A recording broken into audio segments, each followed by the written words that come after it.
This thing's impossible. I can do it. No, you can't. No one can. It's bullshit. Give it here.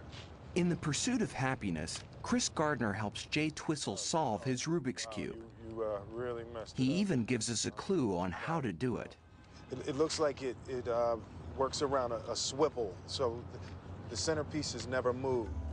Today, this extraordinary puzzle is as captivating as it was when it was first created. There was a Hungarian architecture professor back in the 1970s, and he always had his students building little models. And one time, he was fiddling around and came up with the idea for the Rubik's Cube. The Rubik's Cube was invented in the 70s by Erno Rubik, who was an Hungarian inventor. What happened is it became actually one of the world's best-selling toys. 1 out of 3 households in the Western Hemisphere actually had one in the 80s. Made up of multiple colors that you twist and turn and try to... In fact, between 1980 and 1982, over 100 million cubes were sold.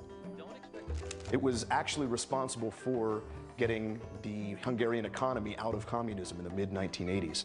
I think it's very tactile, and I think people really do want to put together all the different pieces and all the different sides. All of the complexities that were built into it really attracted people and really made them want to pick it up and see what they could do.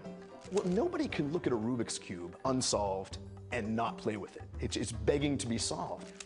Amazingly, the cube has 43 quintillion different possible positions. And if you moved one piece every second, it would take you 1,400 million years to create all those different combinations. Being such a fascinating invention, it should come as no surprise that the cube has been taken up by enthusiasts all over the world. There's this group of super dedicated Rubik's Cubers called speed cubers, and they're the ones who are learning these super shortcuts, and their fingers are moving. It's almost like a blur. There's the 3x3 basic Rubik's Cube speed solve, which is solving the Rubik's Cube as fast as you can. And those times have now gotten down to 11 seconds, even lower than 11 seconds. So it's unbelievable. You don't have to solve the cube in under 30 seconds or under 20 seconds or under 15 seconds in order to be a speed cuber. Really, it just has to do with your intention. If you solve the cube in 5 minutes before, and now your intention is to solve it faster than 5 minutes, then you are a speed cuber. At these competitions, there's a touch-sensitive pad called a speed stack. It has a little tower with a display so everyone can see how well they did. As soon as they lift up their hands, the timer starts.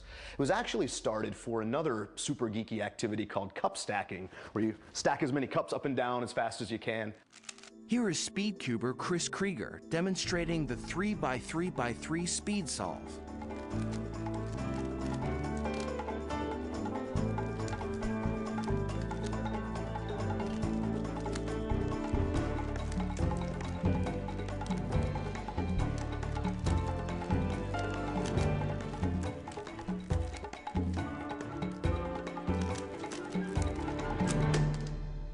But can you imagine doing this blindfolded? Well, to solve any cube, you need to know a string of patterns called algorithms. But what the blindfold solvers do is they study it for about a minute. In the blindfold solve, the timer actually starts the second the cuber starts studying the cube. So the final result will actually be the time needed to both memorize the moves and then execute them.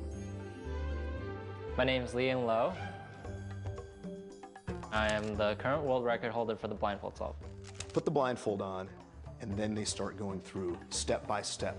Now, they've created some sort of 30-some number string in their brain, and they're following through.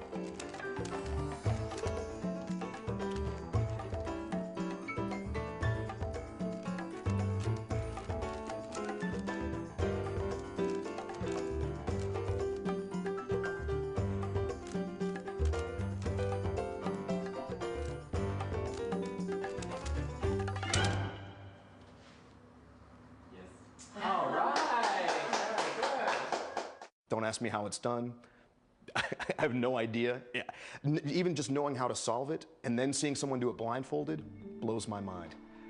Like many other cubers, Liam Lowe can also solve the cube using only one hand.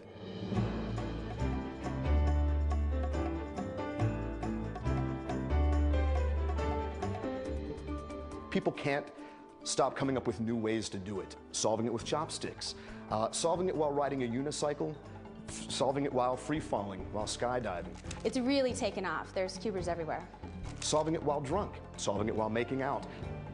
There's no way to stop these crazy records that are springing up around the cube. Today, the cube remains more popular than ever. It is credited with creating two medical conditions among aficionados: Cuba's thumb and Rubik's wrist. And it is now the central focus of Cubaholics Anonymous, a volunteer organization to help cube addicts kick their cubing habit. There's no way to prove your intelligence in a split second. You can't do a math problem that fast. You can't play the violin that fast. But if you can have a Rubik's Cube in your hand, you look like a genius.